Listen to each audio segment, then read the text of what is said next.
తిరుమలలో కల్తీ నెయ్యి అంశంలో కీలక విషయాలు బయటకొస్తున్నాయి. నెయ్యి సరఫరాకు సంబంధించి వైష్ణవి డైరీకి ఏడాది అనుభవం కూడా లేదు. నకిలీ డాక్యుమెంట్లను సమర్పించి టెండర్లో పాల్గొంది. పామ్ ఆయిల్ 58 లక్షల లీటర్లు కొనుగోలు చేశారు. రసాయనాలు, కలరింగ్, ఫ్లేవరింగ్ ఏజెంట్లను కలిపారు. సిట్ నివేదికలో పొందుపరిచిన వారందరినీ ఇందులో నేరస్తులుగానే పరిగణిస్తున్నామని ప్రభుత్వం పేర్కొంది. సిట్ ఛార్జ్ షీట్లో వారిని నేరస్తులుగా పరిగణించారా లేదా అనేది ప్రభుత్వం పరిశీలిస్తోంది. అనుబంధ అభియోగ పత్రం కోసం ప్రభుత్వం ఎదురు చూస్తోంది. బోలేబాబా సంస్థ 2019 ఏప్రిల్లో టెండర్లో పాల్గొంది. అదే నెలలో ఎన్నికలు జరిగి వైసీపీ అధికారంలోకి వచ్చింది.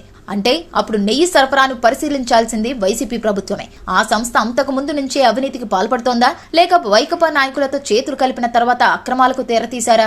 ఇవన్నీ ఛార్జ్ షీట్లోనే బయటపడనున్నాయి. వైసీపీ అధికారంలోకి వచ్చిన 5 నెలల్లోనే నిబంధనలు మారుస్తూ సంతకం పెట్టింది అప్పటి ఈవో ధర్మారెడ్డి. CFTRI నివేదిక అప్పటికే వచ్చిన చర్యలు తీసుకోలేదు. ఈ నివేదిక అప్పటి చైర్మన్ ఏఈఓ, ఈఓ దృష్టిలో కూడా ఉంది. అయినా చర్యలు తీసుకోలేదంటే వారు నేరస్తులా కాదా? టెండర్ నిబంధనల ప్రకారం నెయ్యి పరీక్ష తప్పనిసరిగా చెయ్యాలి. కానీ టెండర్ ప్రక్రియ పూర్తయిన తర్వాత దాన్ని తొలగించాలని సంస్థ కోరితే ధర్మారెడ్డి మినహాయింపు ఇచ్చేశారు.